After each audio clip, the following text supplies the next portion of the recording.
Hello friends, welcome to study group Pathshala. मैं हूं विलास और आज की क्लास काफी ज्यादा इंपॉर्टेंट होगी। इसमें हम डिस्कस करेंगे एक इंपॉर्टेंट ऐसे को, और ये ऐसे होगा women in Indian arm forces. ठीक है, इंपॉर्टेंट टॉपिक है आप सभी के लिए और रीसेंट टॉपिक भी है एक तरह से। आप इसको जरूर तैयार करिए, आपके एग्जाम में पूछा जा सकता है, specially SSC, CGL, CHSL, MTS और अदर बैंक रिलेटेड एग्जाम्स के लिए। राइट, और इसकी कंप्लीट प्लेलिस्ट को ही देख लीजिएगा, डिस्क्रिप्शन में आपको लिंक मिल जाएगा। वहां से जाके आप सारे जितने भी मोस्ट इंपॉर्टेंट टॉपिक्स हैं उनको कवर कर सकते हो, प्रिपेयर कर सकते हो।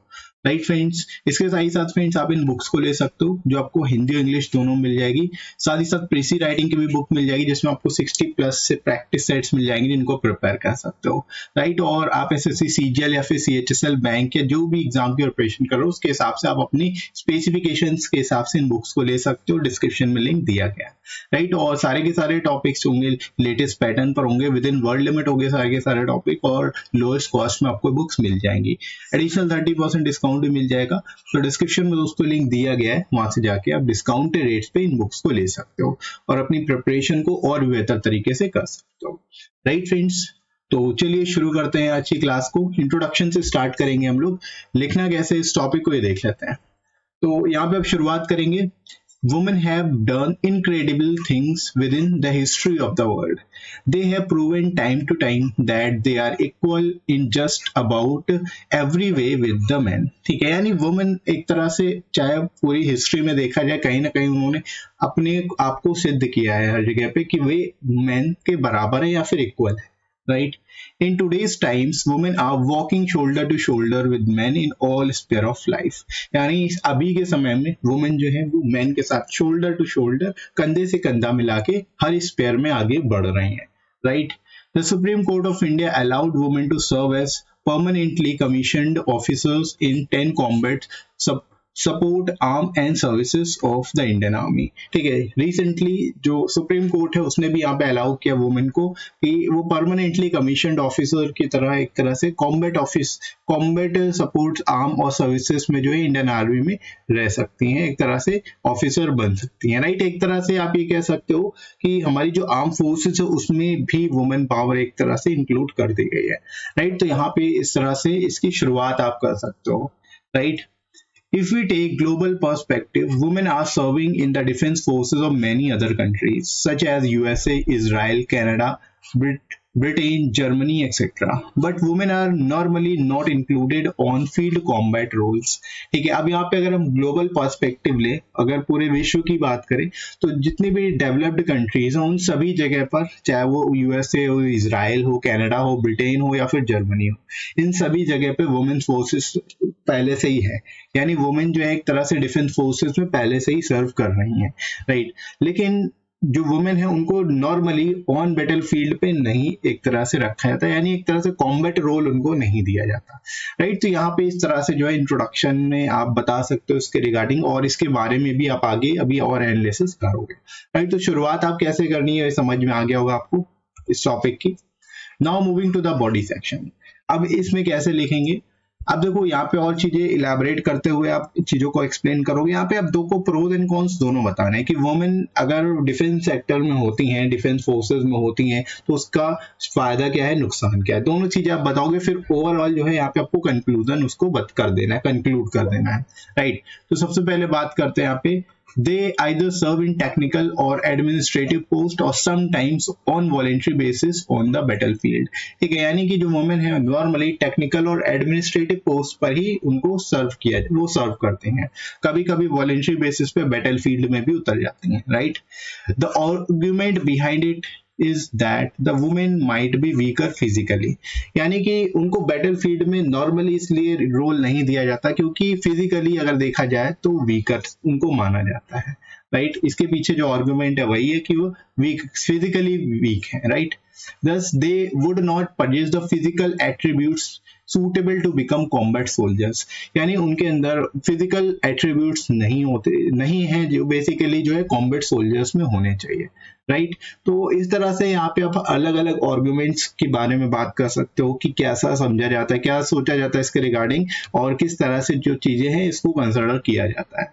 Right, as per the report of an NGO, female soldiers are on average shorter and smaller than men with 45 to 50% less upper body strength and 25 to 30% aerobic capacity which is essential for endurance. ठीक है, अब यहाँ पे normally अगर देखा जाए तो ये बात ट्रू भी है कि ऑन एवरेज अगर देखा जाए तो वुमेन जो है शॉर्टर और स्मॉलर होती है मेन से। ठीक है, साथ ही साथ 45 to 50% अपर बॉडी जो है वो भी स्ट्रेंथ कम होती है, 25 to 30% एरोबिक कैपेसिटी भी उनमें लेस होती है, कम होती है।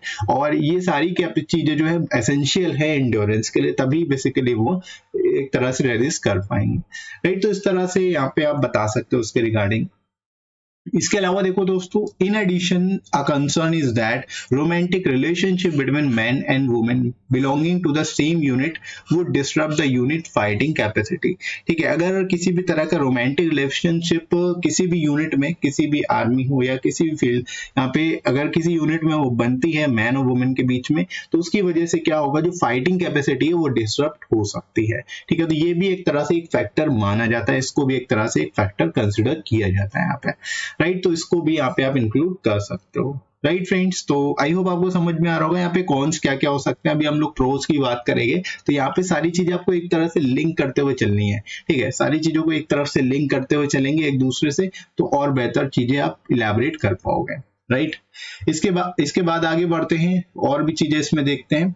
इसके बाद आप अनदर आर्गुमेंट बता सकते हो। इसके अलावा दूसरी आर्गुमेंट क्या है, another argument against the inclusion of women in combat unit is that placing women in combat would create a risk of them being captured, tortured and sexually harassed.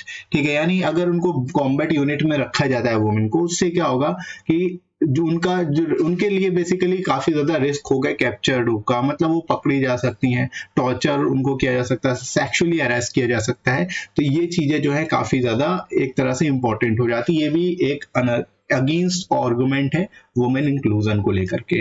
Right, इसीलिए battle field में उनको include नहीं किया जाता normally. Right, इसके अलावा marriage and subsequent birth of their children are major turning points in the career of service women. ठीक है, जो सर्विस वुमेन है उनकी लाइफ में जो मैरिज है और जो चिल्ड्रन बाद में जो सब्सिक्वेंट बर्थ ऑफ चिल्ड्रन जो है होंगे, उससे क्या होगा कि एक तरह से जो सर्विंग वुमेन है वो उतना अच्छा परफॉर्म नहीं कर पाएंगे, एक तरह से डिस्ट्रप्शन होगा कहीं ना कहीं। राइट, तो ये भी एक तरह से इस आर्गुमेंट में इंक्लूडेड है। राइट, तो ये अगेंस्ट आर्गुमेंट है जो कि वुमेन को इंक्लूजन के अगेंस्ट है बैटल फील्ड में। ठीक है, आर्म फोर्सेस के अगेंस्ट नहीं है, ये बैटल फील्ड में जाने के अगेंस्ट है कि उनको बैटल फील्ड में इसलिए नहीं भेजा जाता क्योंकि ये सारे रीजंस हैं। राइट, अब हम लोग बात करते हैं प्रोज की। जैसे कुछ निगेटिव पॉइंट्स डिस्कस किए, इसी तरह कुछ पॉजिटिव पॉइंट्स भी डिस्कस करने होंगे। राइट, तो ध्यान रखना है दोनों चीजों को बैलेंस करके आपको यहाँ पे चीजें बतानी होंगी।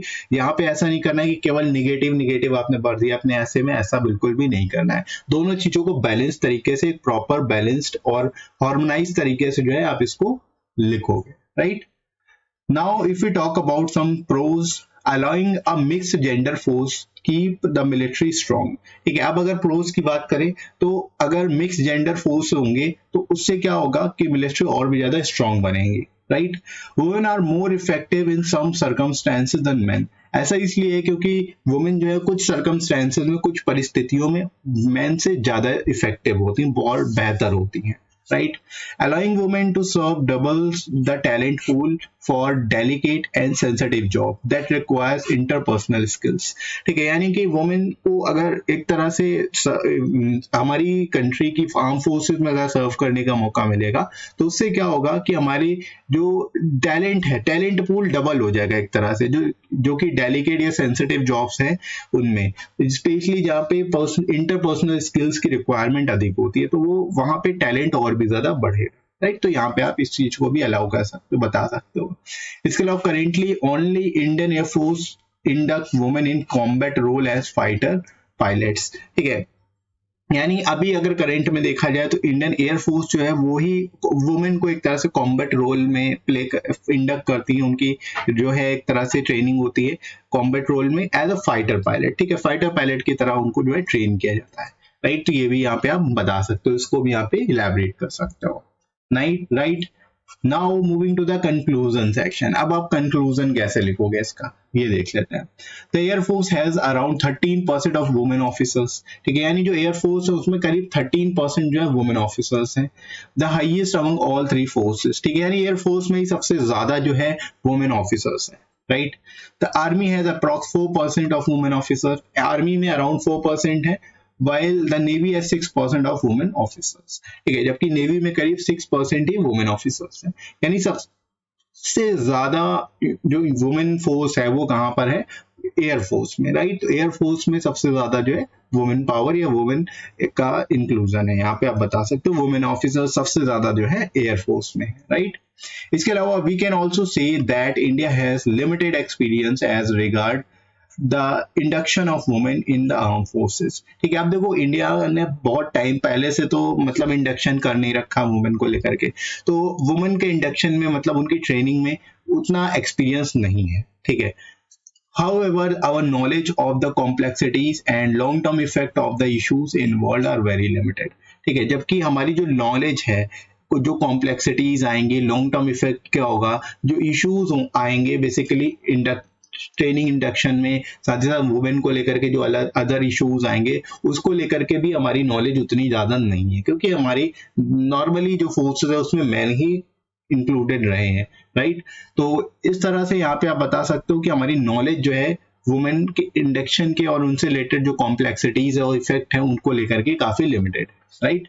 On the other hand, women have been serving in the militaries of developed countries for a long time, ठीक है। यानी कि अगर वही बात करें जो डेवलप्ड कंट्रीज है जैसे यूएस वगैरह, यूएस ब्रिटेन है, यहाँ पे जो मिलिट्रीज हैं इनमें ऑलरेडी वुमेन इन्वॉल्व हैं, सर्व कर रही हैं बहुत ही लंबे समय से। तो these countries have acquired a deep understanding of all the issues, ठीक है। मतलब इन कंट्रीज को वुमेन से रिलेटेड जितनी भी जो भी इश्यूज है उसको लेकर के काफी अंडरस्टैंडिंग है, काफी अच्छे से चीजें समझते हैं सब, राइट। तो यहाँ पर आप बेसिकली बता सकते हो कि हमें अपनी नॉलेज को गेन करने की जरूरत है, मतलब जो भी कॉम्प्लेक्सिटीज इन्वॉल्व होंगी, जो भी यहाँ पर इफेक्ट्स होंगे, उसके जो इश्यूज आएंगे उसको लेकर के हमें अपनी अंडरस्टैंडिंग और नॉलेज को बढ़ाना होगा। जो डेवलप्ड कंट्रीज है वहां से बेसिकली हम चीजें सीख सकते हैं, उनसे सीख करके अपनी कंट्री में लागू कर सकते हैं, राइट।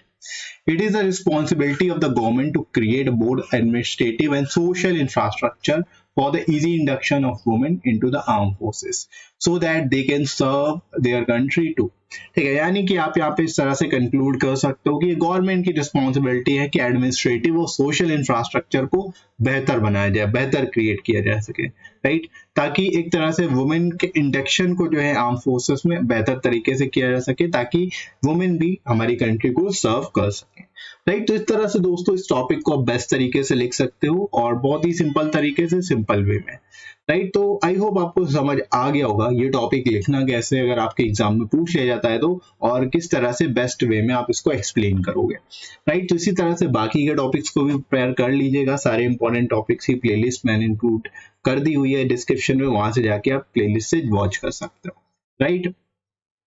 तो आई होप आपको सारी चीजें क्लियर हो गई होंगी इस वीडियो में, और इसके साथ ही साथ आप लोग टेलीग्राम चैनल को ज्वाइन कर सकते हो। यहाँ पे आपको सारी इंपॉर्टेंट पीडीएफ्स और क्लासेस की नोटिफिकेशंस भी मिल जाएंगी, राइट। टेलीग्राम चैनल का लिंक आपको डिस्क्रिप्शन में ही मिल जाएगा, साथ ही मैं कमेंट सेक्शन में ही पिन कर दूंगा, वहां से जाके भी आप ज्वाइन कर सकते हो, राइट। और ये वीडियो आपको कैसा लगा कमेंट करके जरूर बताइएगा। वीडियो हेल्पफुल लगा हो तो लाइक करिएगा, इस वीडियो को शेयर करिएगा अपने सभी दोस्तों में, और सब्सक्राइब कर लीजिए चैनल को अगर आप में से कोई नया है तो, राइट फ्रेंड्स। तो अभी के लिए इतना ही, नेक्स्ट मिलते हैं अगली क्लास में। Thanks for watching.